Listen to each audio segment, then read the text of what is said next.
Good evening, and welcome to the Positional Sports Talk Show Post.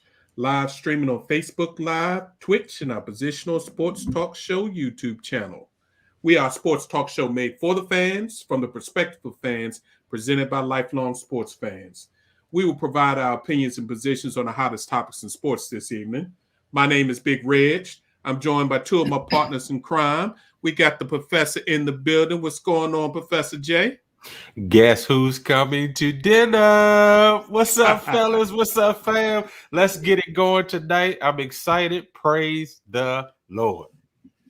Absolutely, and excellent tribute to the man, the myth, the legend, Mr. Sidney Poitier. Yeah, that's right. I got my brother Big Ed in the building. What's going on, Ed? How you feeling this evening, partner? Well, I'm not going to jump off any bridges, so I'm good.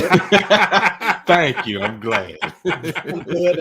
Good to see you too. This is always good when we can just get into the lab, literally, with the professor and you, Big Reg, the knower of all sports. So let's do this. Amen. All right. Well, tonight we're going to do some real quick hits. Of course, we got to talk about the college football championship, the NFL with Week 18 review, and talk about the wild card preview. Hit on the NBA, and hopefully we'll have one of our NBA fellas join us a little later on. And, of course, the professor's in the building, so we got to have the post takes and our final post of the evening. So, as always, we appreciate you tuning in. Please sit back, relax, and enjoy Post on the Positional Sports Talk Show channel.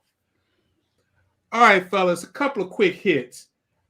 I know it's probably sneaking up on a lot of people, but the Olympics are a little over 3 weeks away, the Winter Olympics. A lot of people don't pay attention to the Winter Olympics, but the Winter Olympics start the first week in February. And there was a heartwarming story out there that most people will probably either never hear about or it just goes by real quick.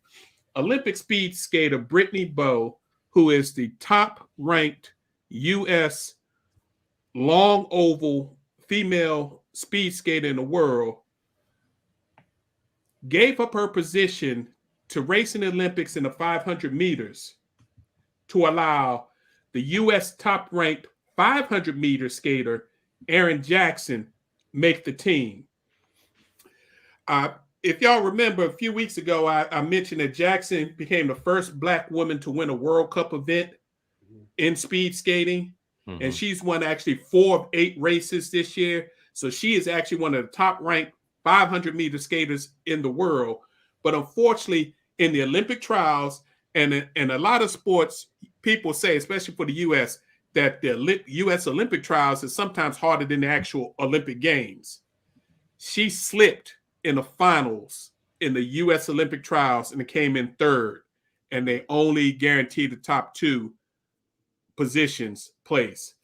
So Bowe, who had already qualified in the 1,000 and 1,500, winning both of those races, which are her better races, long races, told Jackson to come up to the place where they were going to announce the final Olympic team and gave her 500-meter spot. That's all right. Yeah. And she said she just did what was right. And she was also doing what she thinks is best for the team because she thinks Erin gives her the best shot of winning a medal in the 500 meters. Wow. So I had to put out beautiful. That's good stuff. You don't hear that every day. Right. You sure don't. Hats off. Going to give a shout out to the Baylor men's basketball team.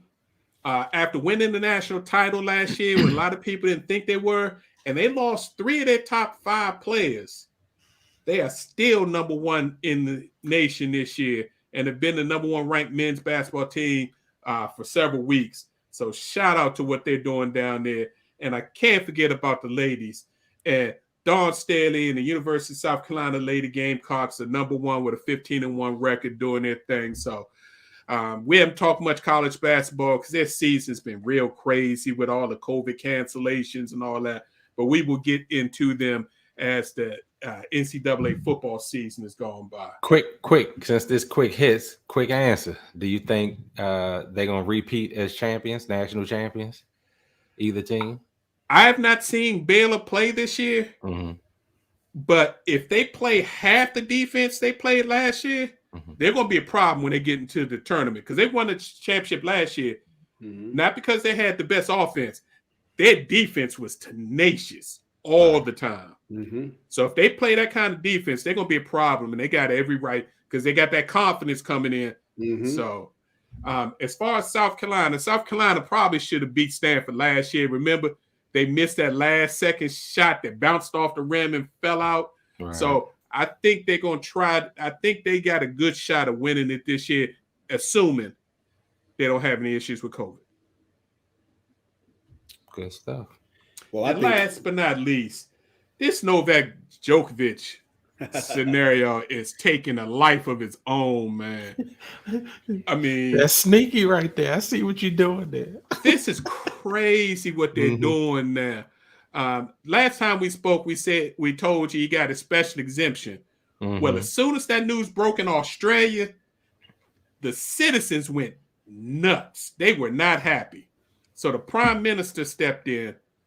Prime minister said the Tennis Federation and the province of Victoria, which is inside the actual country of Australia, so that's kind of like the state, does not govern what happens federally to allow people into their borders.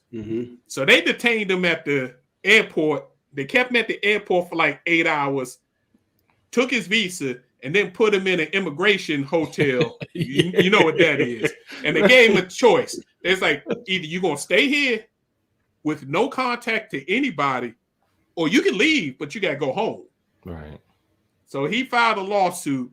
Now, an Australian federal judge said what they did to him, he didn't like, and didn't give him proper due process. And because Novak had proof that he had COVID in December, that satisfied the state of Victoria and the tennis thing, but the federal government still ain't done with them. Right. They still have the ability to come in and supersede what this federal judge said and said, look, we're just going to, this guy's not vaccinated. We don't want him in our country. So they still work with that. And as of this afternoon, part of the visa information that he filed while he was coming here said that he had been home. He lives in Monte Carlo most of the time.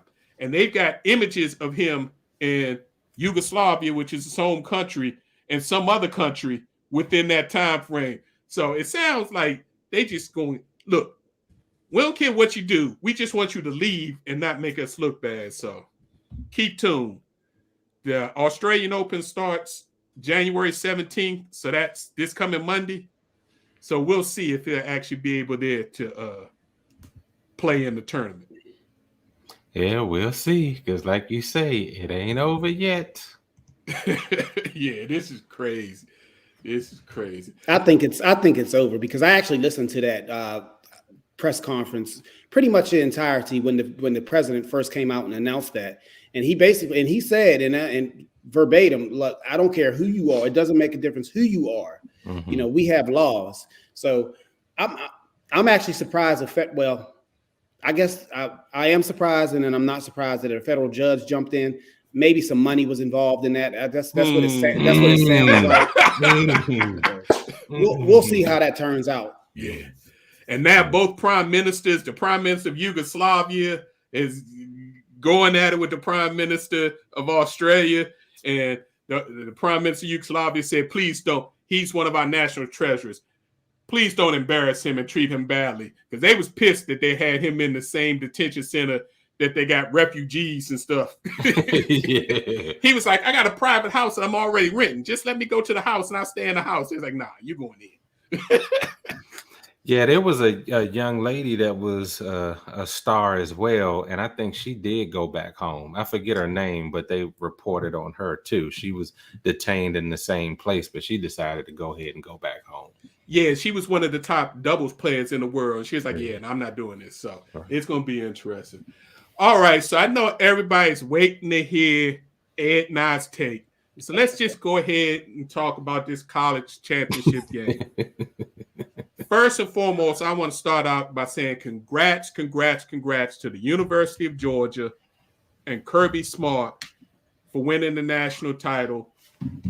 By far, for this season, they have been the most dominant, best overall team in the country throughout this year. They had one major hiccup, and that was in the SEC championship game where Bama got them. And for sure, they were the better overall team. Yeah. Now, we also got to be real with you guys. Facts are facts. Alabama lost their number one receiver in that SEC championship game against Georgia. So he was already out. That was 32 days ago when John Mechie hurt his knee, ironically, in the second quarter. In the college football semifinals, they lost a starting cornerback. They also lost their right guard and right tackle. Now, the right guard and right tackle played in the championship games, but they weren't healthy. And then you lose your other 1,000-yard receiver, Jameson Williams, in the second quarter in the championship game. Georgia won the game, but they weren't facing a full squad, not even close to a full squad. Big Reg, go ahead and address BJ because he don't put it out there. You see it. He put it out there. It's not facts. Facts aren't excuses. The DB started not their first string corners, not their second. They were starting their third and fourth string corners because their whole DB group had been decimated throughout the year. The running backs, Brian Robinson was the starter, yeah, but our second and third and fourth running back are all hurt. They had wide receivers playing running back. These are just facts. Georgia did their job, and shout out to Stetson Bennett, who in the fourth quarter made 2 big drives and took advantage of the inexperienced cornerbacks, and they got the job done. Mm. I'm not going to make any excuses. Georgia won the game. Congratulations. People don't know this, but I actually love. I like Kirby Smart. I mean, he did a lot. He put in a lot of work at Alabama. A lot of success came our way as the direct result of Kirby Smart, and he's done himself and that university really, really well. And they should be all proud of him that he's there. Now, saying all that, and I will say, like you did, Big Reg, I think this year, overall, Georgia, from the beginning to end, had the better overall team. Alabama had the 2 best players on the field, but Georgia had the better team. And I just think that, look, we talk about this all the time on our show, and even national media talks about this. Football, like most sports, but particularly football, is a game of attrition. And normally, who's ever healthy at the end of the year wins the football game. I'm not putting excuses out there either, Big Reg, because look, like we always say, if someone goes down, another person has to step up. But we're not talking about professional athletes here. Even though these teams are run like professional sports, they're not. They're kids. And they need development, and no one knows who's going to develop at what pace. You might have a Jalen Waddle that comes in as a freshman and just explodes on the scene and can handle a large capacity and go around like a star. But then you also have players like B. Rob. It might take him a while to develop, 4 or 5 years. So look, I've watched every Alabama game since 2011. Since the fall of 2011, I've watched every Alabama football game. And there's a lot of games that ended when I was just extremely disappointed and frustrated. But I can honestly say that I was not frustrated at the end of this game. I was just like, hey, they did their thing. They did what they could. We should, if you're an Alabama fan, you should be extremely happy that you have two bona fide superstars one on the defensive side, one on the offensive side, and plenty of young talent ready to come step up next year. So I wasn't even disappointed in the result. But again, a lot of that had to do with who was on the other side. And I was happy for Kirby. I was disappointed that we didn't get the win. I want to win every game, but again, sometimes the better team wins. So I'm gonna go back to my original take on this when we were previewing the game, and I always felt and still do, it comes down to who plays quarterback better. Bryce had his Heisman Trophy winning game a few weeks ago, when they beat Georgia, the first time. Hats off to him. But just like Carolyn just mentioned, we've seen him play better. And last night, I know there are injuries. There were things Hold on. Before you go further, Bryce Young. Once Williams went down, Bryce Young hit multiple players who had to come in and didn't perform. The sophomore tight end dropped the touchdown. Big Reg, you didn't let me finish. I was getting into that. I'm sorry. I was getting into that. Because if you let me finish, you'll hear that part of the argument. My bad. So yes, he had players where he hit on the money. The score should have been a lot different than it was even going into the fourth quarter. You had players that at halftime, when they interviewed Saban, he said, our young receivers are going to have to step up. Players are going to have to step up. They're going to have to put on their big boy pants, and they're going to have to make the plays. They didn't make it.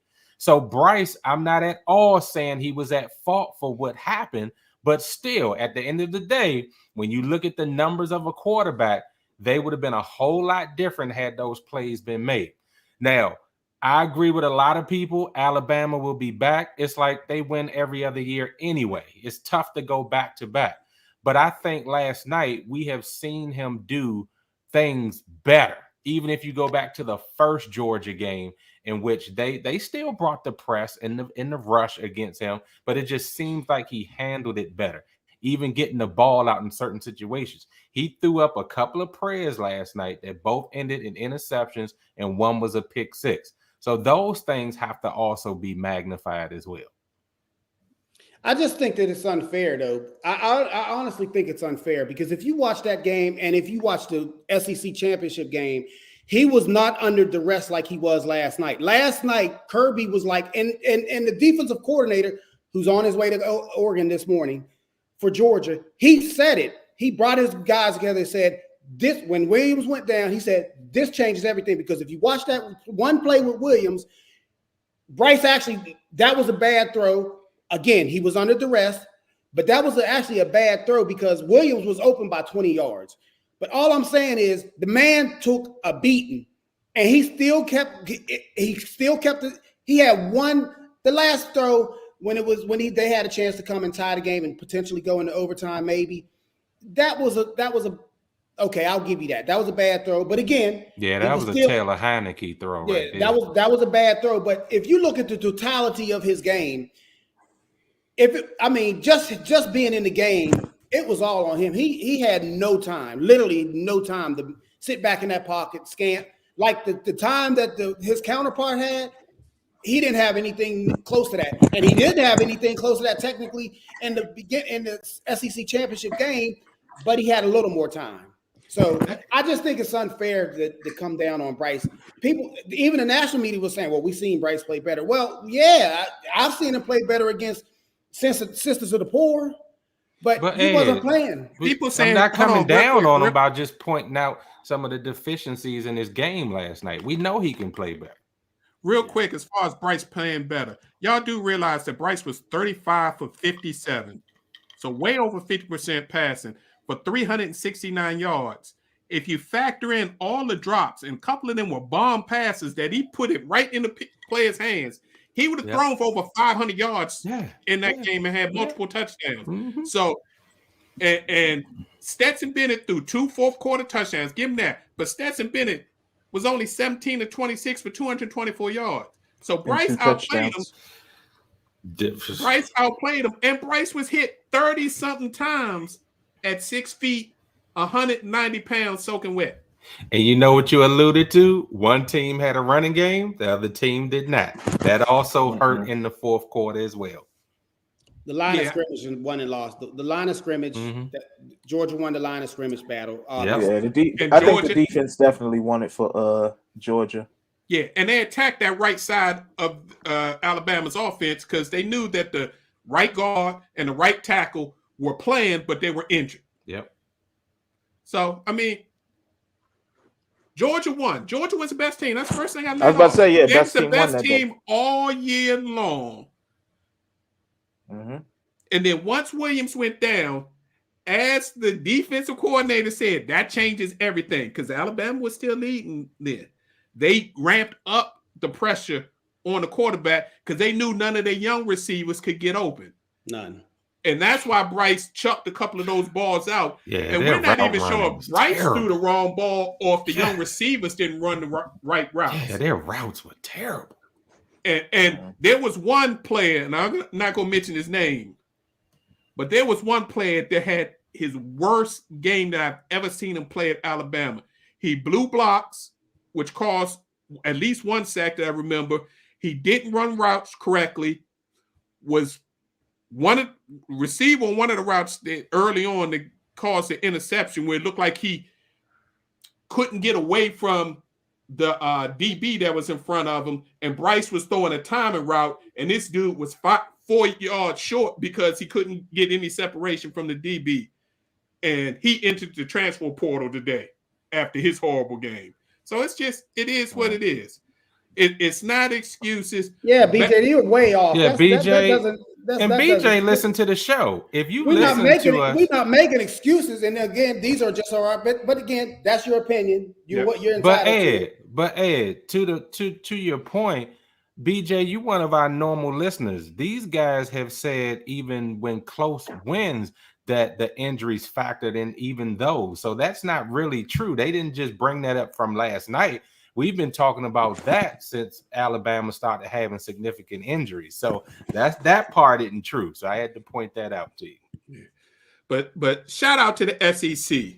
Yes. Who won. Go ahead. Go ahead, Sense. I was going to say real quick to BJ's point. I think, and this is the point that I had earlier in our group chat, Alabama's just so, well, in many's eyes, so perfect. It's kind of like an assembly line of players, like one man down, next man up, kind of like T2. Like somebody just pops up and just starts playing good because y'all just have had in the past such a great system where it's, everybody's pretty much like, NFL ready, that it was like, yeah, it's a couple of men were down, but just next man up. It doesn't work like that, man. The way y'all talk about it, though, it does. It doesn't work like that. Football. First of all, Alabama lost 4 number 1 picks that all starting this year in the NFL. They lost. No. They had 8 of the top 34 picks in last year's draft. If you want to go past 8 of the top 34. And they still made it to the championship game. But whatever. Exactly. Like I said, exactly my point. The best team lost. The best team won. But that's how it happens sometimes. We won last year. So it's all good. What again, the SEC has won 12 of the last 16 national championships. And how many was Bama's? 6 of those 12. Mm-hmm. There you go. It's the SEC. It just means more there. And now Georgia gets to put on that crown that LSU put on 2 years ago. We'll see how heavy it is. So Kirby said it, but Kirby said it. Kirby said he hopes his team understands what's coming, and he doesn't know if the players return and understand what they're going to face next year. So he knows because Kirby's been in the he knows he's been around championships. And even Kirby said after the game, Bama had a lot of injuries. This was in his on-field interview when they asked him how they feel to win a championship after losing it 3 years ago. He said, "Well, Bama did have a lot of injuries." That's the first thing out of his mouth. So even he knew. Yeah. So but even before that defensive player was still down to the wire, kind of. But carry on. Yeah. So looking forward to 2020. Looking forward to 2022. 3 of the top 5 preseason ranked teams, of course, Bama, Georgia, Hmm. Texas A&M. Mm-hmm. So we coming back strong anyway. Yeah. All right. Let's go talk about this NFL. Let's. And man, the big major story in NFL every year after the final games. Some people call it Black Monday. I don't like that terminology. Why it's got to be black to be bad. So I term it Bloody Monday, because that's when people get the axe. It fits better. Sometimes on Tuesdays. And it Judge. extended to Tuesday this week. It should have happened Monday, but Judge, extended right. to Tuesday. It was Judgment Day. There you go. I like that. Yeah. So of course we already had the Las Vegas Raiders had to get rid of Gruden because of his situation. We had the Jacksonville Jaguars have to get rid of their quarterback because of his situation. So we were already 2 teams down. The Denver Broncos fired their coach Fangio after their game Saturday. So we were 3 down. The next 2 weren't surprising. The Bears did what they needed to do. Mm-hmm. They not only fired Coach Matt Nagy, they fired the GM who's responsible for putting that crap together. So they cleaned house. Mm-hmm. Then when I heard the Vikings let Zimmer go, I wasn't surprised. But when I heard they let Spielman go too, I was like, okay, so they cleaning the house too. Mm-hmm. Cleaning house. That's how you should do it. Mm-hmm. It's like, okay, you bought in these bad contracts, and I'm gonna leave a player alone. But you bought in this bad contract that we settled with for next year. All y'all got to go. The New York Giants, I got to give them their class organization when it comes to perception. They allowed Dave Gettleman to resign, to retire. Good move. Because they was going to ask him. Yeah. But it was insisted upon that he retired. Yeah. Heavily insisted. Yeah, it's time for you to go, take care of the grandkids and hit the golf course. The fact that they didn't fire their coach, Mr. Judge, Monday was a little bit of a shock. But then it started coming out that, hey, they're running by potential GM candidates by Joe Judge. And that's when the people's like, oh, hell no. Ain't no good GM gonna come in here and take this guy, right? And you ran him by, yeah. So, no, Joe Judge got the axe today because I'm sure they made a couple of calls for interviews. It's like, oh no, I'm not coming in there and talking to you. And this guy is giving the influence of where I'm coming in. Yeah, that's a no. to be honest, I think he hung himself with them comments the past 2 weeks. Like, I understand you trying to, rev up the troops, but that ain't the way to do it. He saw the writing on the wall, man. So he was like, I'm going to go out the way I want to go out. And that's basically how his team looked Sunday, too. They looked like they wanted to put him out of his misery because there was no effort from that team. You pinned down at your own 5 and you decide to run it 4 times. No effort. But you know what? We knew he was going to get fired when he got home. Yep. Because when he got no seriously, I remember because we were sitting, we were doing our show at the time, and we were like, "How did this?" And then we went through the minority thing and look at this crap. But we already knew he was going to get fired because of who his GM was and some of the decisions that his GM made. And so, look, bad begets bad begets bad begets bad. So. He's good. Yeah.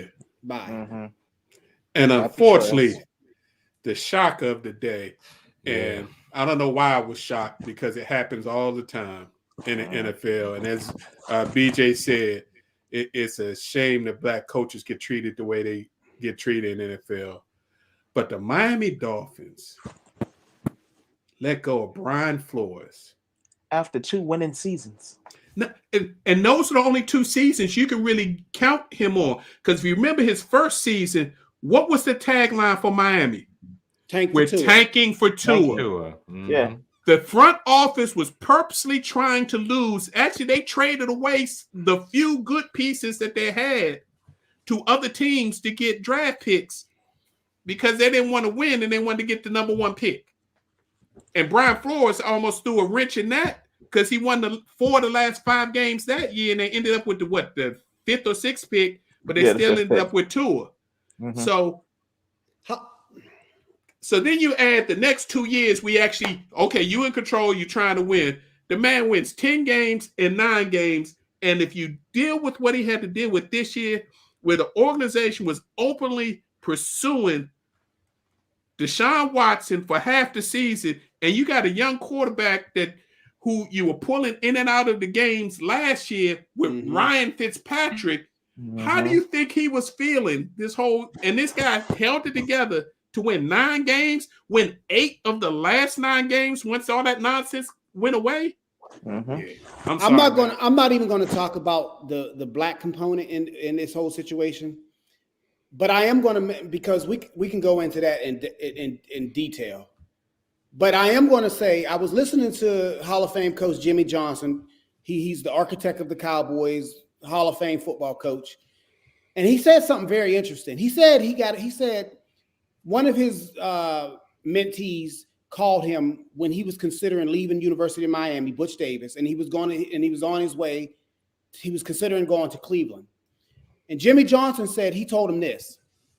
He said, go to Cleveland, get money, because you're going to get fired in 2 years. and once you get fired, you can come back to college and coach. Right. And the interviewer was like, well, what do you mean by that? He said, everybody wants to go to the NFL. Everybody's talking about these NFL jobs, right? But no one talks about the organization. Who's the player? Who's the GM? Who's the owner? What kind of stability exists in the organization? Those are the things that you should be looking at when these young coaches, particularly black coaches, because they're on these 5-year contracts are myth. They're really on 2-year contracts, maybe 3, usually 1. So they got to really consider who's calling, who's on the other end of that line, and why should I interview for this job? Because it's a bloodbath. But again, like the Hall of Famer said, he said his situation in Dallas doesn't happen all the time. But he does advise you to go get that check, because you're going to get fired. You're going to get fired. That goes into a much deeper consideration, because when we talk about the state of the African-American coach in the league, and that's the standpoint that you take if you're anybody else, then what is the mentality of coaches that when you agree as an African-American to take on these jobs, you already know that you don't have as much power. You already know that you have a shorter leash. You already know that if you don't get things right, the first couple of years, and we're talking couple of years, and like you just said, normally it's 1, then they're out of there. But then what does that do to your psyche as a coach when you look at the league and you know that you coach better than the retreads that keep getting interviews, keep getting put in those positions? They get to bring all their boys, their staff along, and then you sitting on the sidelines waiting for your phone to call to even get not a coordinator job, but a positions job. And then you might say, well, college is better for me, but then not so great there either. So it's just coming down to the point where we have coaches that are so qualified, but those doors continue not to be kicked wide open for us. What do we do in that situation to change the narrative moving forward? Yeah, and to an even bigger point, I mean, the hopefuls like Eric Bieniemy or Byron Leftwich, they see this going on. They're like, do I really want a head coaching position in the NFL? If I'm going to get asked like that, even when I, put together winning seasons for you, like I still fear like getting axed. That's not cool. Then it just becomes what Ed says: get money, get the money, get that head coach paycheck. Let's be real. Most head coaches have a huge ego, so they figure that they can change the situation if they get not 100% of a real shot, because they know they're not going to get it there. If they give them 70 to 80% of a real shot to actually implement their system, they feel like they can make enough of a impression on them that they can become the next Mike Tomlin and be with be somewhere for a long, long period of time.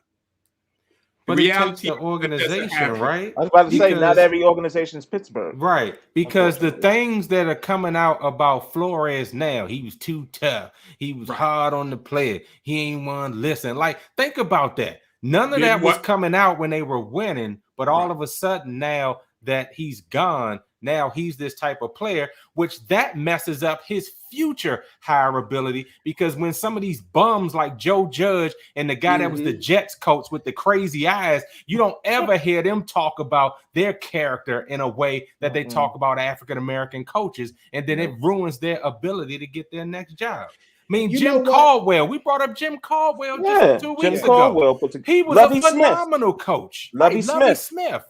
But they got to settle for coordinator jobs at best. But you know what? Now everybody don't got Deion's paper. But here's what I put on the table. Let some of these coaches go back to the HBCUs. Start recruiting like Deion. Start building powerhouses in the HBCUs. The money will follow.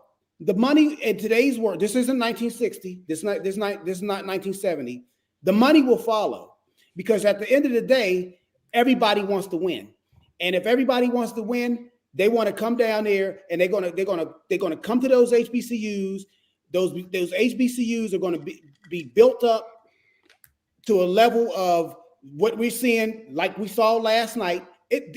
What I'm saying, there's a place where you can feel welcome. There's a place where you can perfect your craft. The money, you might take a hit. Like I said, I'm not trying to tell anybody to take less than what they're worth, because you got to know your worth. Like I said, you got to know your worth. But I just think that all organizations, like you said, since it's not built like Pittsburgh, I can't name one. How many black coaches are left? I completely agree with you. It's 2022. If black coaches can't get a fair shake now, then we might as well go back to these HBCUs. I completely agree. Build them up and do what we have to do on the inside so we can start to take over where we need to. They're not showing us the proper love. There's no reason in the world my man should have got fired. I didn't even read it on social media. I felt it in my soul. I was just getting out the shower. I said, wait, something ain't right. Let me go log in. And then I immediately saw this foolishness. So I agree with you. At least we need to go where we're welcome. At least we may not make the monetary value. Maybe some of the higher ups can put something together to kind of chip in money. Deion got a little bit of a pull, but to actually pull off what Deion is trying to do, he needs to talk to some of these coaches. He needs to talk to some of these higher paid individuals so they can actually pull this off, because you're going to have to take care of the coaches first before you actually take care of those facilities. Them kids not going to the facilities if the coach ain't right. So I agree with you, Ed. I mean, look at what Grambling did with Hugh Jackson, to your point. So, I mean, it's kind of trending now. It's coming. Deion showed them a formula, and everybody laughed at Deion when he took that job. And Deion said in the beginning, this is not about me, and this is not just about Jackson State. I want all these historically black colleges to come up. Now, that takes the coaches who have been there grinding to kind of back up and stop seeing Deion as a threat and work with him. And some of these young black coaches who want to be head coaches, that is a good training ground, if you want to put it that way. And they can actually give back to their communities and help restore these organizations. That's a fine idea. And but fellas, let's think even larger than that, because if we're talking about the HBCUs, because come on, I want Morehouse to actually have a team. Like, so I want that to happen. But I also want to say, let's talk about changing the narrative of the NFL itself. If you look across the league, who is the majority of the talent? Who is bringing the people into the seats?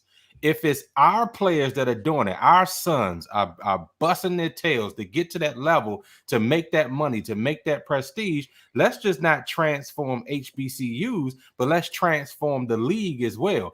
Let's bring up all of our prominent billionaires, African American billionaires, and multimillionaires to put something together. Work with folks like The Rock over at the XFL. You got the USFL coming back, I believe. Let's start putting some rivals in place that could actually take the talent that we're producing and not give it to the NFL. Then we can start seeing that real change take place, because then our coaches will get promoted in these leagues that are now rivaling the NFL and taking some of that $1 billion pie that they got. Because you know what? The TV rights, all that money, stadium deals, state and local governments, all of that stuff will follow. Because if we go back to the way it was back in the day, Ed, 60s, 50s, and you look at how the league was playing then, now tell me that's going to compare today to the athletes they got. They wanted to keep us out because they know we're going to bring in all that money. But now they keep it from us. Man, I could go on, but y'all know how we roll. Yeah. We're going to tell the truth on this show about what's going on in sport. Oh, yeah.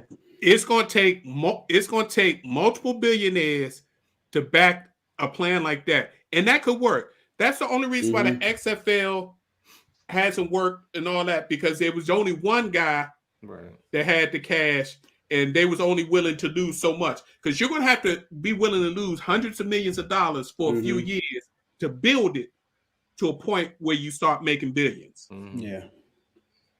All right. We didn't expect to get so long on this, but as y'all can see, we get frustrated it's frustrating. It just gets taken advantage of. Let's talk about some of the games.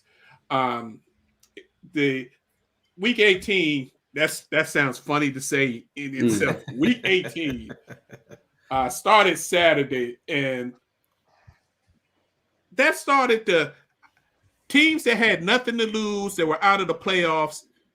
All of them, with the exception of the New York Giants, actually showed up in week 18 and gave the teams that they were playing that had stuff to lose good fights. And it started with the Broncos giving the Chiefs everything they want. The Chiefs finally end up winning 28-24. The Eagles were in the Cowboys game for about a quarter and a half, but also the Eagles didn't play a lot of their starters because they were trying to get ready for the playoffs. So Dak had a monster game, blew out the Eagles. Yeah, them Cowboy fans, y'all went 6-0 in the NFC East. Now let's see what y'all can do when y'all start playing playoff games. San Fran. Yeah, the Niners coming to town. But the games on Sunday? Woo! Oh my goodness. Oh my, the games on Sunday were crazy. I mean, with the last game, I'm gonna start with the last game first. The Raiders versus the Chargers. Man. Oh man. That game was crazy. Had Steelers fans up to almost midnight trying to see if they was gonna make the playoffs. I was with you, Ed. I know you was. I was with you. I was like, whoo. It ain't over, Ben. Yeah. But I mean, so that was a great game. What y'all think about the Raiders Chargers game? It was a nail biter, man. It was like back and forth, like a slugfest, a heavyweight bout. And a lot of people thought, oh, well, maybe they'll just, end it on a tie in good faith. That way they both make it to the playoffs. Vegas was like, nah, we about to just end this one here. And thankfully for the Steelers, that happened. Let's see, here we go with this black coach thing again.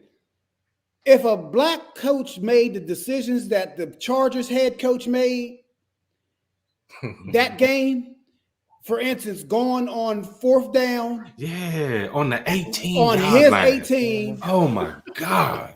Yes. You giving the Raiders 3 points. Fire. Minimum 3 points. Yeah. Oh my God. Then he called a timeout. He called a timeout at the end of the game in overtime. And the Raiders was going to let it be a tie. Raiders was going to let it be a tie. Josh Jacobs, thank goodness. First down. Rest is history. But so y'all think it was really going to the Raiders were just going to have it like they admitted it. They admitted it. They was like they were talking about it on the sidelines, and when they didn't call a timeout, they was like, okay, we can just let this clock run out and we both in. And then the NFL wouldn't consider that cheating, man.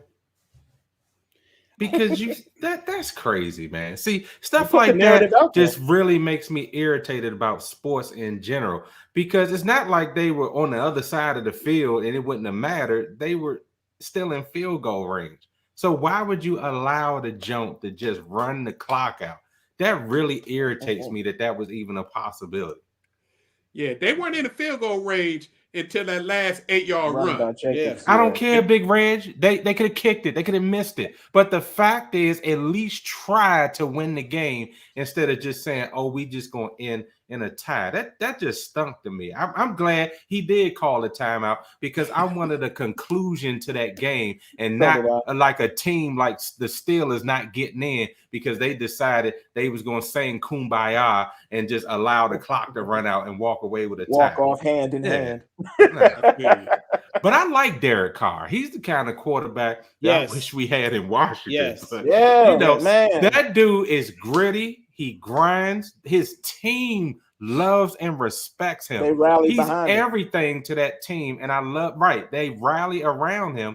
And I think just seeing that, I mean, we watched two really good and dynamic quarterbacks. Justin Herbert is just really the future of that team. And I think they'll go as far as him.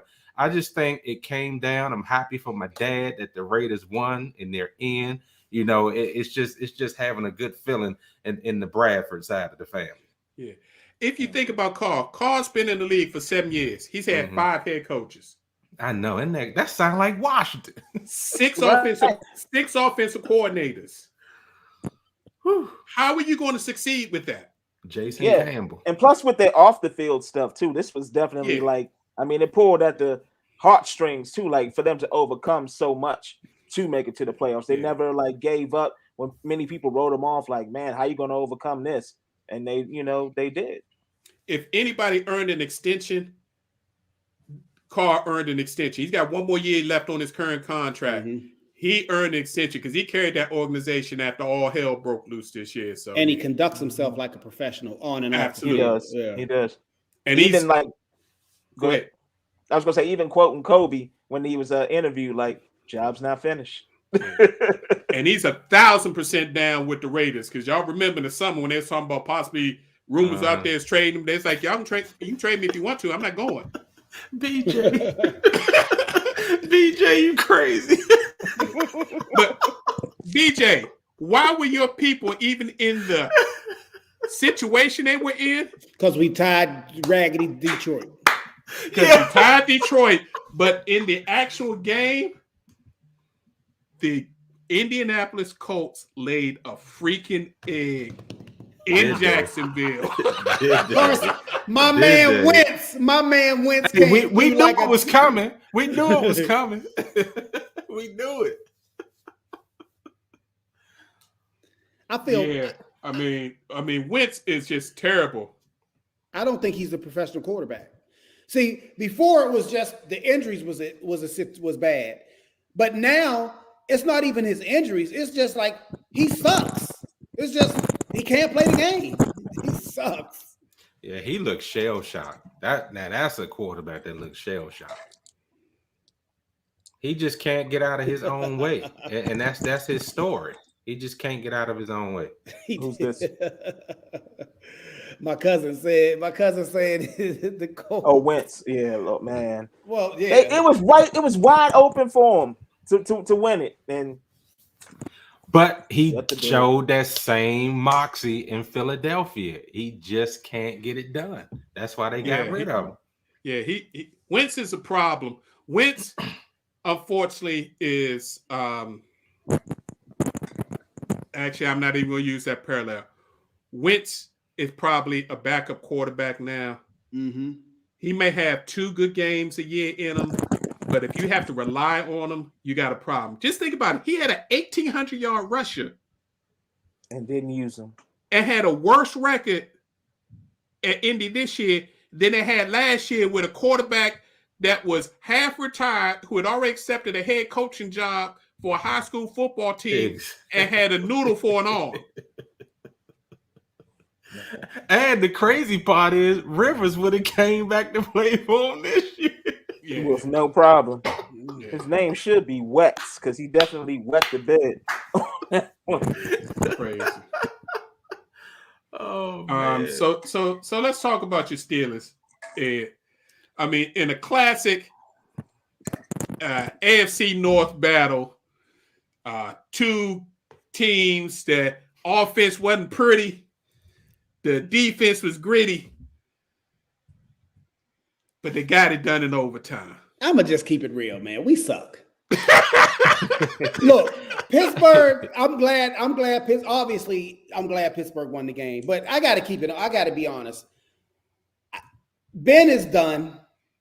The talent around him, as far as the offensive side of the football, is except for the running back, is nothing to write home about. Everyone could be cut, as far as I'm concerned.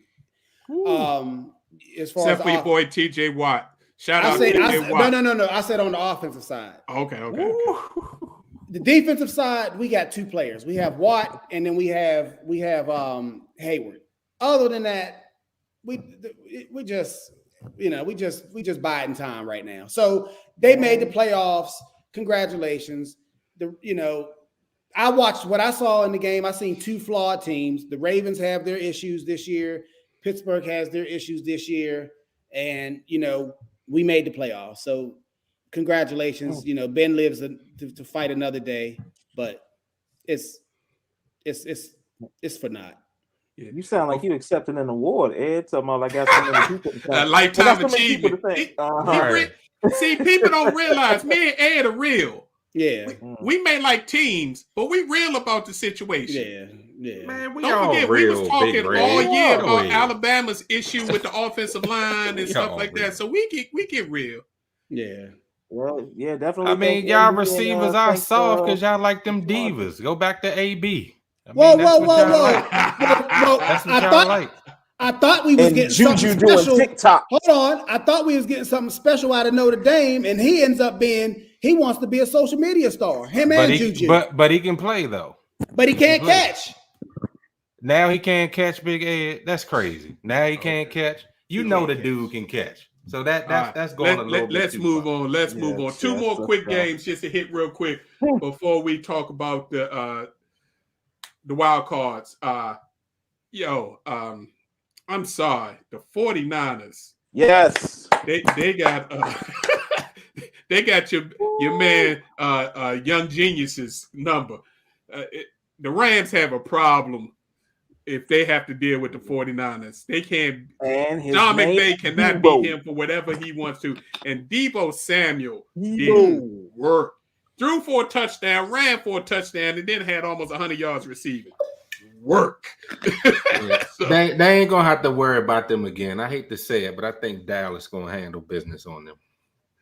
but the Rams got a problem because the quarterback that they sent a first-round pick, a third-round pick, and gave up a former first-round pick for has thrown 8 interceptions in the past 4 weeks. We saw this already. He did the same thing when he was in Detroit. Yeah. So, and lastly, I got to shout out not the Bucks because the Bucks are good. We know that. But y'all see what Tom Brady did. And this goes back to how crazy and idiotic AB is. The Bucks are blowing out the Panthers. It's in the fourth quarter. They ready to pull all the starters. And Tom Brady said, no. You can see him mouth to the offensive coordinator, no, I'm going back in.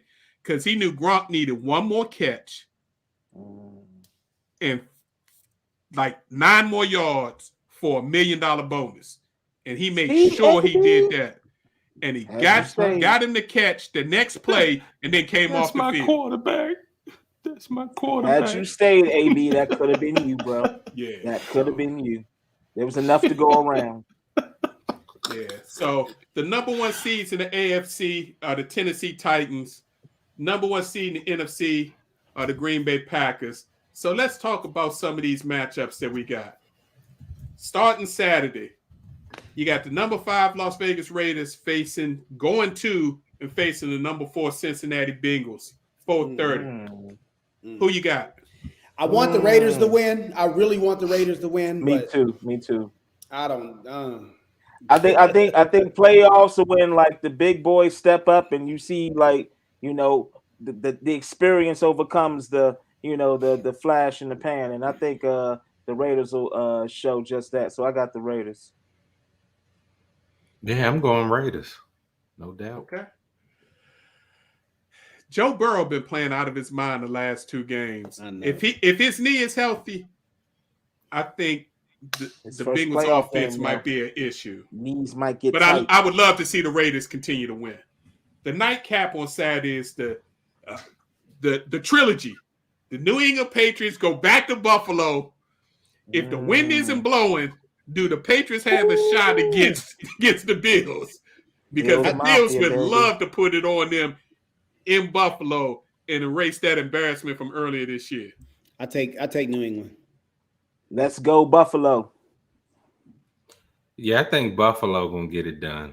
New England, to me, kind of faltered down the stretch of the season, and I think we've seen some regression from Mac Jones just a little bit. I think on this big stage as a rookie, I think this is where Josh really outshines him in this game. I think Buffalo will take it. If the weather's good, I like Buffalo. But we got to be real. Josh Allen been struggling the last month of the season. Luckily, he's been using his legs to make some touchdowns. So if it's a good day, they're going to be okay. But if the weather's a little bad and old Bill can put some trickery in there, it should be an interesting game. Well, he not Carson Wentz. I think he can get it. No. I'm sorry. I had to do it. I'm sorry. I hear you. On Sunday, we got a triple header. We start off with the Eagles visiting the Tampa Bay Bucks. Tampa. Anybody like the Eagles? We know Eagles. you got to. We know you got to do that for the household. Yeah, we know you got to do that for the household. So we gonna give you a break. Janine will be screaming at you. Yeah, you already know. Fly Eagles, fly. You see that, Jay Wills? Yeah, but I think the Bucks should win this. The Eagles might give them trouble for a half with that running game if they can get it going. But other than that, I don't think they can score enough. 4:30, you got the 49ers visiting the Cowboys. I got the 49ers. I got the Niners, baby. Woo! Debo, even with come on now, they ain't ready for. I just think going into Texas, I just think that Dallas is just playing inspired football. I didn't say he's going to win the Super Bowl, so knock it off. I just think that because San Francisco's got to travel into that environment, and Dak is due to have one of those just silly games. I just think they put the 49ers out of their misery, and Dallas will lose the next week. So, but yeah. If Dallas wins, it's not going to be because of Dak. If Dallas wins, it's going to be because Michael Parsons and that defensive line makes Jimmy G turn into Jimmy G. Oh, that's easy to do. Right. And that's how it's going to be the defense that makes them win. I don't think it's going to be the offense. 49ers defense ain't no slouch either, though, so you got to give them that props. It's going to be a good I agree, one. but Jimmy G will give the game away if you get enough pressure on him. I think Dallas's passing attack going to get him problems. Yeah. And the nightcap, the Steelers go to see Mr. Mahomes in Kansas City. I'm going to watch the whole game because this will be Ben's last game. But you don't give him any chance, Ed? No chance? Watt can't give Mahomes no trouble? I think Watt is obviously the best pass rusher in the NFL, obviously. But, I mean, one man don't make a victory. I can't see it. We'd have no one to cover Kelsey. They give us problems Kelsey gave us problems before we had these issues. Like 3 or 4 years ago, he was giving us problems. Now it's just, in fact, the worst game Pittsburgh played this year was just 3 weeks ago against Kansas City. So I was just about to ask, refresh my memory. I don't see anything changing. Look, it's a good story. It's a good feel-good story. I'm glad Ben has one more chance to go out on prime time, but that's it. Okay. BJ, it's not gonna happen, brother. Yeah, it's not. KC. Yeah. It's not going It's not gonna happen. It's not. And the Monday night, we get a actual wild card Monday night. Arizona Cardinals at the LA Rams 3. Both have won a game this year. Who you got? I'll go with Arizona. I'm gonna say Rams. Matthew Stafford really makes me nervous because when he has a terrible game, he has a terrible game. And I'm just thinking that in this spot, he was brought there to bring home the trophy. And I just think, but Arizona just hasn't played like they've been slipping too. I gotta go with Rams on this one. Rams.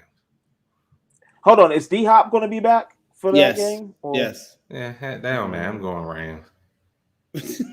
Yeah, because he might not be that dude. You know, coming back off an injury, he might not be that dude.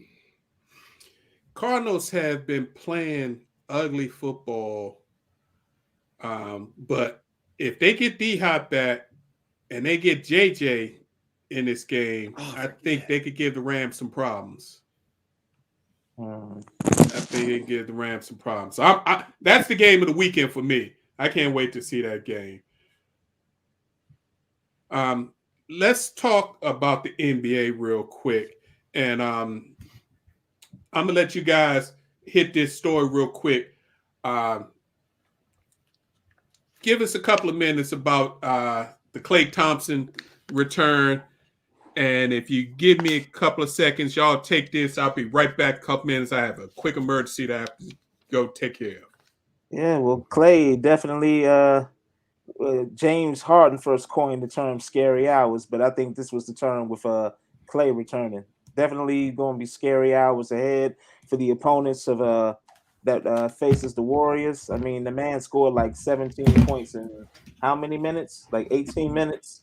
So like he was back like he never left. So like, and it kills me to say this as a Laker fan, but I definitely see Golden State being one of them last teams standing. What y'all say? Come on, Jay Wills. Come on. Sorry, had myself muted there. I agree with you. The guys look scary. It brings a balance to their offense. It showed up early in the first quarter where a defender was getting ready to clear out on Steph. Steph passed it to Klay. Well, no, he passed it back to Steph. And the defender was about to run up to Steph, but he immediately knew that's not Jerome Wiggins I'm leaving free. That's Klay Thompson. Klay Thompson. That's a game changer right there. And your man put up 18 shots in 20 minutes to Steph Curry. Steph Curry said, well, that looks about right. Yeah, he's back. He's back. He's back. That strong play he made to dunk on homeboy. We're talking about a return, a repaired ACL and a hamstring. So both your left and right legs have been beat up. And one of your first buckets is to dunk on somebody. I love it. Klay is back. The balance is back to their offense. The whole Western Conference is in trouble. But not just the Western Conference. I felt as soon as Klay dunked the ball, Kyrie would have jumped up to try to get an appointment to get a vaccination, because that's serving notice to the entire league that Golden State is about that work and that business. And I know for a fact Phoenix was watching. They shaking. LA, we know they shaking.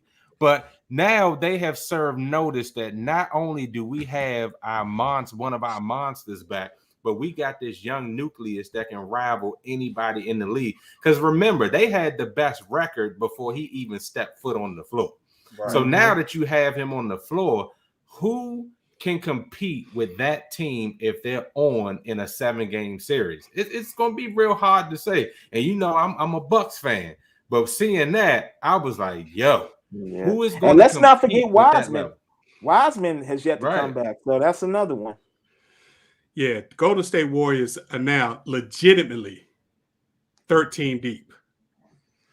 Legitimately, they can take their whole starting 5 off the court and put in a different 5 and still give a bunch of teams problems. Their second squad is definitely better than a lot of people's second squad, guaranteed. And they flow better. Selfless basketball. And they put Poole back to the bench, and he's been playing like a starter since last season, but definitely this season. So now they got a legitimate 20-point score that pushes that second team with the old vet Iguodala. Yeah, they gonna be. Forgot about him. He's still got a job. He do. Tonight will be the litmus test though, because you got another team on the come up in Memphis that they'll be facing tonight. So we'll definitely see. Yeah, Ja Morant and Jr. are putting up big numbers in Memphis doing their thing. But yeah, it's going to be real interesting to see. But I think they're going to take it slow with Clay. The Kerr's already said he's not going to play him in back-to-backs. They only limit him to like 20 to 22 minutes. So they're going to build him up. But without any injury, y'all think Golden State's the favorite to come out the West? They was the favorite before Clay came back. Now, yeah, they are. I was trying to give Phoenix a little love. I mean, they are the defending Western Conference champions. Yeah, it's still gonna be a good series if it comes down to those two. But yeah, I don't see how in a head-to-head 7-game series that team now gets beat by anybody. All right, let's talk about Jay Will's favorite player. He's back, but only on a part-time basis. You can't see him at home, but if you're lucky enough to be on the road, you might get a chance to see him. What's up with your boy Kyrie Irving and his? And they still losing. Yeah, they sure are. That crossover still automatic, man. The guy's definitely talented, but I don't know how do you even jail? I don't know how it works out. Can he? So he can practice in New York? Is that correct? He can practice. I have no idea. Yes, they worked out a situation where the Brooklyn Nets have gotten their practice facility classified as an office building, right? Not a practice facility, right? So because it's an office building, you don't have to be vaccinated to use the gym in office buildings.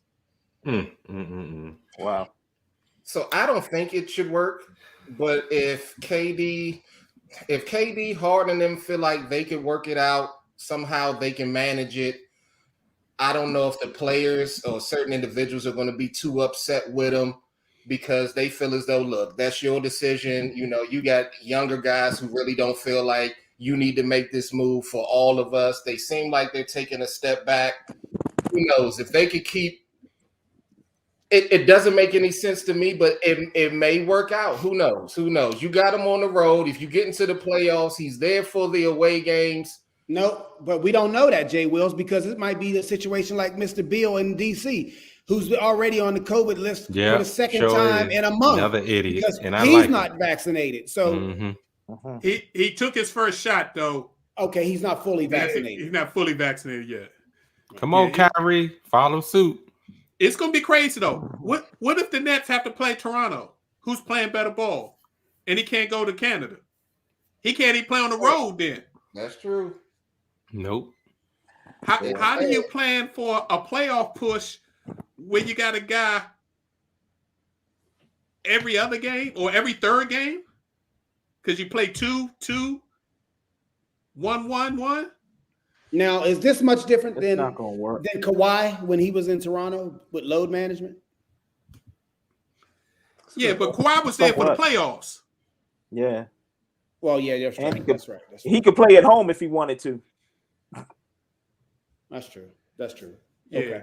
They asked KD if KD was going to try to put the pressure on Kyrie to go ahead and get vaccinated so they could have him for the end of the year. He said he wasn't going to do that, but I mean, and Kyrie is a bonus. If I'm KD or I'm James Harden, I'm looking at the next man like, man, bonus? He's a bonus. He is a bonus. You got Kevin Durant, one of your top 5, and you got James Harden, one of your top 10. He should be considered a bonus. Yeah, but James Harden ain't James Harden anymore. Right. He's James Harden getting back to himself. I think he's slowly but surely getting back to himself. I remember mentioning that he's not one of the quicker, smaller, more handsy guards, so his game would take a little longer to adjust. But he is adjusting. But that's still a two-headed monster. just like in Golden State. I want you to say so. I responded, Ronaldo. Yeah, they do. I ain't gonna lie. But let's see how they all. Let's see how they mesh when everybody's back healthy, because not everybody's healthy, Ronaldo. And let's see what they do after the trade deadline. Ronaldo served you with the headshot. He looked like he got a he a newbie to this chat. No, he's not new. He's not new. He's been there before. Well, to me, he is. I ain't gonna give the Lakers slander. So. Hey, I gotta give the Lakers some props. They letting the young boys play, and the young boys are doing pretty good. But speaking of which, LeBron even talking to them young boys. That's me right now with that slander on the Lakers. I ain't tolerating no disrespect, man. Y'all ain't gonna disrespect me. I'll tell you what. With the way Malik Monk is playing basketball, I would definitely be side-eyeing Russell Westbrook. Yeah. Did you see him? I'm sorry, I digress. But did you see him at the press conference afterwards? The man looked so dejected. And he was talking about him being the starting point guard. I was like, that's funny. I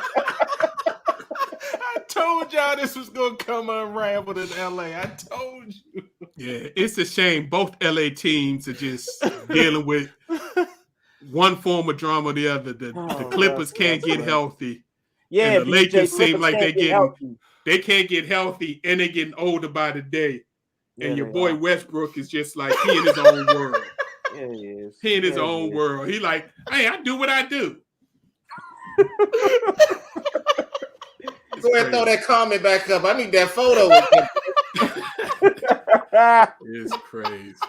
Yeah, but they do look like a rec league team. Them old boys that just be on the court that get run off, and somebody else calling next. It sound like me out there. It's just cardio, baby. It's just cardio. They look like they're doing cardio. Hey, like good game, man. Good game. Yeah. We'll see y'all next game. So is there anything else y'all want to hit in the NBA real quick before we go ahead to our final post? Philly's on a good winning streak right now. They seem to be carrying on all right without Ben, and I'm curious to see if they make any moves or if they just wait until the draft and then dump them then.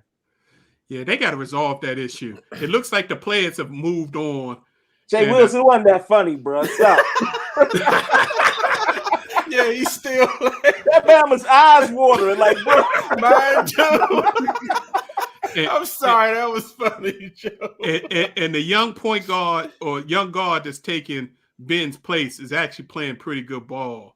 So they just need to go ahead and stop being, trying to prove a point and go ahead and pull the trigger and get what they can get for Ben and move on. Because if they don't do that, that's going to hang over that team for the rest of the season. Well, they made $11 million back. Yeah. Messing with Ben Simmons, they made $11 million back. Man, you talk about a multi-billionaire. He ain't worried about that $11 million. He just trying to prove a point. When you cheap, you cheap. They're gonna make $22 million back off this man. Oh, Ronaldo's your cousin Ed? Yeah, I should have known. Yep. I should have known. But like real. That's my man. Utah's looking kind of shaky. It's like they might fall out that third spot if they ain't careful. Because to lose to Detroit like that, I know it was an off night, but still, you shouldn't, before your squad. I think we will start to see teams gear up as usual once the NBA All-Star games. That's when you really start to see the teams starting to get everything into gear. But by that time, Golden State and Phoenix may be so far out front that everybody else be playing for, trying to see who's going to be the 3rd through the 6th seed and then the play-in. Mm-hmm. All right, so I enjoyed that. So we will get more on the NBA now that the college football season is wrapped up. Fellas, we ran a little long, but we had to get into that to the situation in the NFL and that crazy firing with Brian Flores. It is time. We're going to skip the post takes this week. We'll have him back next time Professor J is with us. So it's time for our final post. So let's get up out of here. Ed, why don't you start us off? Yeah, I'm interested to see how this in the NFL playoff is going to play out because COVID is going to rear its ugly head against one of these stars or multiple stars, and I want to see how it works out because there's going to be teams that are favored, and all of a sudden that star player is going to go on that COVID list, and it's just going to wreck Vegas and it's going to wreck someone's fantasy. If they do, it's just going to be a complete disaster. So I can't wait. Since you're up. I just want to give a I did want to do an off sports topic. Just want to give a quick shout out, a rest in peace tribute to quintessential gentleman, the epitome of black excellence in my book, Sir Sidney Poitier. As you see, that's watching over me. Like, was lived a really good life, 94 years. Wish you could have had him for, a little bit longer, but God had other plans. So rest in eternal and peaceful rest, sir. Absolutely, absolutely. Jay Wills, hard to follow, but you up, partner. And I'm just excited to be here with you guys. It's been a while. Hold on now. 1 second. Yes, is this the YMCA in LA? You trying to get some run? Trying to get a 10-day contract. Clearly, they're hiring anybody. As long as you can play defense, we'll take you. But I'm just excited to be here with you guys. Everybody out there who's watching the show, hopefully you enjoyed the show. Stay safe. Cool. Professor, you up. Yeah, Ronaldo, Ed, leave it up to my cousin Sense to act like he ain't see Sidney Poitier over my shoulder, and that was my final post. But we gonna go ahead and move on from that because he blessed Morehouse College, my alma mater, with his grace, his presence, his love. Heaven has received a wonderful angel. But I'm gonna switch it up then and say, to the love of my life, Janine Bradford. That's why I'm donning her favorite team tonight. In just 2 days, we will usher in our new baby girl, Jalen Antonia. So just want to let you know that she is going to be healthy. And when she arrives, Jay Wills, I will feel every bit of your pain, my brother. Dude, that's way better But than keep my them Sidney prayers tape. going. What you talking about? God That's bless. way better. You got it. And Professor, you took my final post. But hey, we got great minds, right? Because my post takes was all about Novak Djokovic, and you just went in on the quick hit. I'd like to say congrats again to the professor and his beautiful wife, Janine. Congratulations. Thank you. We're happy that we're going to have another member of the family. And, the fellas are here for y'all. So y'all need just reach out. We be here. So y'all probably won't see Professor a lot in the near future because he's going to be sleep deprived for a while. For sure. And I also got to give a shout out to one more of our members, my man Jay Wills, or as he's also known as Champ. Jay Wills won not only the Post Fantasy Football League, but won a second title in another Fantasy Football League. And he just beginning. So congratulations, Champ. Appreciate you all. Thank you all so much. It was fun. I learned a lot from you guys, and what I learned from you all, I used on you all. So yes, you did. Right. Yes, you did. Right. And you sure include did. keeping a receiver from me late in the year that probably could have helped me win my playoff game. Thanks, BJ. Yeah, I'll be the commission be calling you soon. Sounds good, man. Enjoy. Started Jonathan Taylor when I had the chance. So, as usual, we'd like to thank you all for tuning in, especially today. We went a little long, but we had a serious topic that we wanted to get into, and we definitely had to talk some NBA. We appreciate your time and opportunity to share our positions on sports with you. Please tune in each and every Tuesday, 7 p.m. 2, 3, 4, 5, 6, 7 of us are going to be here. We're going to talk sports and give it to you real and raw and what we know about it.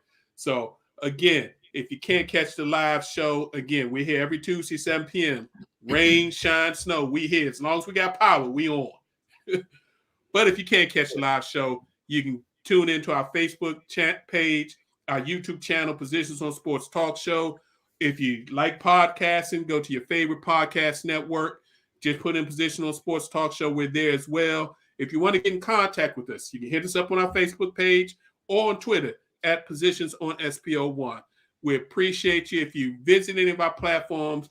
We'd appreciate if you like and subscribe. Subscriptions are free, and give us all your feedback. We will be here next week. We'll have a new member of the family with us. Congratulations again to the professor and Janine. We will see you next week. God bless and stay safe, everybody. God bless you. Go Lakers.